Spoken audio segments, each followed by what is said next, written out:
What if I told you that from the very first pages of the Bible, before nations, before kings, before prophets, before even death fully took its place in human history, God had already revealed the ending?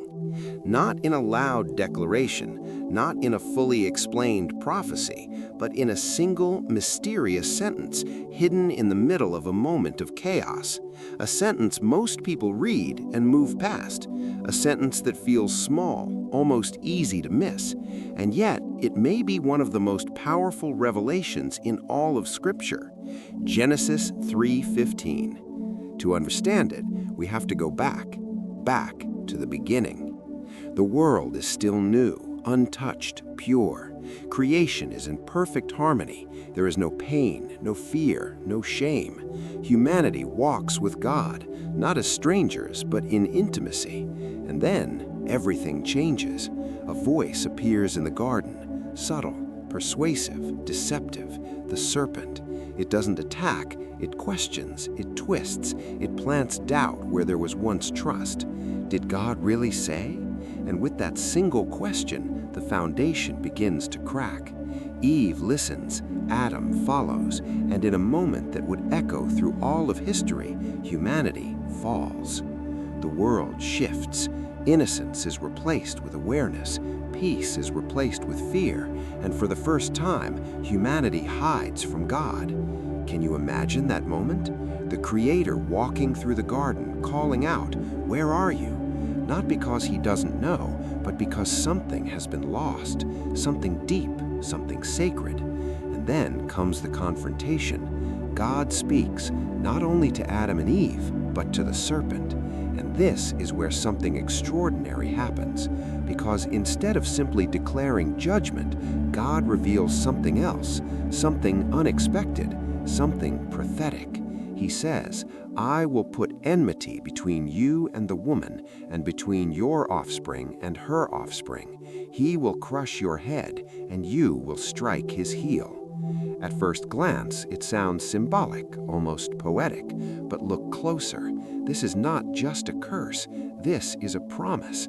A battle is being announced, a conflict that will stretch across generations, across history itself, between the serpent and the seed of the woman.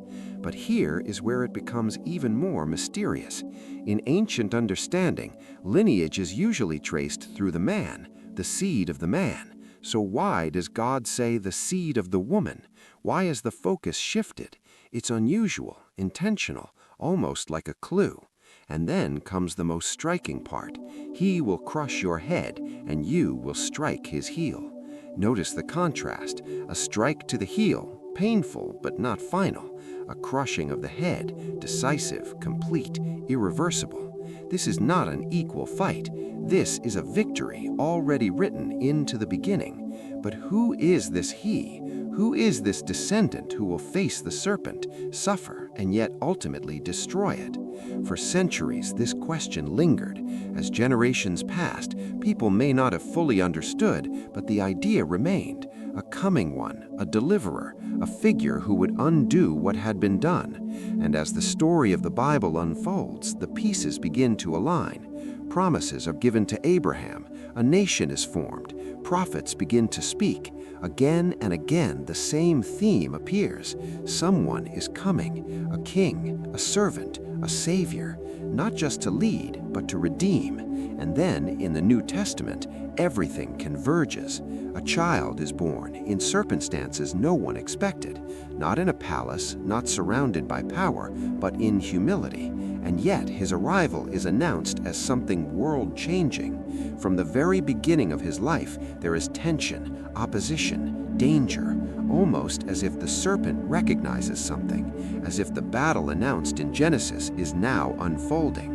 As this man grows, he speaks with authority. He heals, he restores, he reveals the heart of God. But more than anything, he challenges darkness, and darkness responds. The conflict intensifies until it reaches a moment that looks like defeat. The cross, pain, suffering, blood. To many, it seems like the end, the heel struck. But what if that was never the end? What if that moment was actually the turning point? Because 3 days later, everything changes. The tomb is empty. Death is no longer final. And suddenly, Genesis 3:15 begins to make sense in a way it never had before. The suffering, real, but the victory, undeniable. The serpent struck, but not decisively. The head crushed. And this is why many Christian scholars call Genesis 3:15 the proto-evangelium, the first gospel, the first glimpse of good news hidden in the middle of humanity's greatest failure. Because even in judgment, God was already revealing redemption. Even in the moment where everything seemed lost, the plan had already begun. But here's something important to understand. Not everyone interprets this passage the same way. Some see it as purely symbolic, a representation of the ongoing struggle between good and evil, between humanity and the forces that oppose it. And that interpretation carries weight, because throughout history that conflict is undeniable. But others see something deeper, something more specific, a direct prophecy pointing to a person, a singular figure who embodies this offspring. And when you look at the life, death, and resurrection of Jesus, the connection becomes difficult to ignore. The suffering, the confrontation with evil, the ultimate victory, it all echoes that ancient sentence spoken in the garden. And maybe that's what makes this so powerful. It's not just about predicting the future, it's about revealing the heart of God. From the very beginning, God was not reacting, he was revealing, not improvising, but unfolding a plan that included restoration, a plan that included hope, a plan that included you. Because this isn't just a story about the past, it's a story that continues. The tension between light and darkness still exists, the struggle still feels real, and yet the outcome has already been declared. Victory is not uncertain, it's promised. So when you read Genesis 3:15, you're not just reading an ancient verse, you're standing at the doorway of a revelation, a moment where God pulls back the curtain just enough to show where everything is heading. And maybe the most astonishing part of all is how early it appears, before laws, before covenants, before kingdoms, right there in the aftermath of the fall. As if God is saying, yes, something has been broken, but it will not stay that way. And that changes how you see everything. It changes how you read the Bible, how you understand history, even how you see your own life. Because if redemption was already in motion from the very beginning, then maybe hope has always been closer than we think. And maybe that's the real revelation. Not just that Jesus was foretold, but that God never left the story, not for a moment. From the first failure to the final victory, he was already there, already speaking, already revealing. And if that's true, then Genesis is not just the beginning of the problem, it's the beginning of the answer. And if Genesis is the beginning of the answer, then the rest of the story is not random. It's a trail of clues, promises, echoes, all pointing forward. Because once you see Genesis 3:15 not just as a moment, but as a revelation, everything begins to connect. The question is no longer, what does this mean? The question becomes, where do we see it unfolding? Follow the story. After the fall, humanity begins to multiply, but so does brokenness. Violence spreads, corruption deepens, and yet, even in the darkness, the idea of a line continues, a lineage, a thread moving quietly through history, from Adam to Seth to Noah. And then something interesting happens. In the midst of a world filled with chaos, one man is chosen, Noah. Through him, humanity is preserved, not because he's perfect, but because God is still working through a line, a continuation. The promise has not been forgotten. Then comes Abraham, a turning point. God makes a covenant, a promise that through Abraham, all nations of the earth will be blessed. Not just one people, not just one generation, all nations. And suddenly, the idea of the offspring begins to expand. It's no longer just a mysterious figure. It's a promise attached to a family, a future that is being built step by step. Abraham has a son, that son has a son, and a story continues through Isaac, through Jacob, through a nation that would rise, fall, struggle, and endure. But always that thread remains. And then the prophets begin to speak, not vaguely, not quietly, but with clarity, intensity, urgency. They speak of a coming one, a king but not like other kings, a servant but unlike any servant, one who would suffer and yet reign, one who would be rejected and yet exalted. Listen closely, and you can hear the echo of Genesis 3:15 in their words. A conflict, a struggle, a victory that comes through pain. The imagery becomes clearer, but still not complete. It's like looking at a picture through a veil. You can see the shape, but not the full detail. And then centuries pass. Silence. No prophets, no new revelations, just waiting. Imagine that.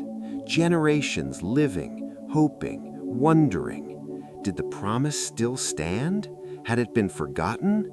And then, without warning, a voice breaks the silence. Not in a palace, not in a temple, but in the wilderness. A call to prepare, a declaration that something is about to happen. And then he arrives. Not with armies, not with political power, but with presence, authority, a different kind of strength. From the very beginning, there is tension around him, questions, doubts, opposition. It's as if the world itself is reacting, as if the ancient conflict is awakening again. Because if Genesis 3:15 was the beginning of a promise, this is the moment it steps into reality. But it doesn't unfold the way people expected. There is no immediate victory, no overthrow of kingdoms. Instead, there is teaching, healing, compassion, truth spoken in ways that pierce the heart. And yet, beneath it all, the conflict continues to build until it reaches its peak: betrayal, arrest, trial, condemnation, and then the cross. If you were standing there, you might think the story had failed, that the promise had collapsed, because this doesn't look like victory, it looks like defeat.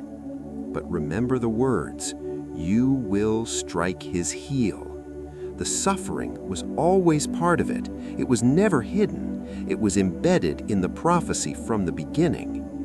And then comes the part no one fully anticipated, the part that changes everything, the resurrection.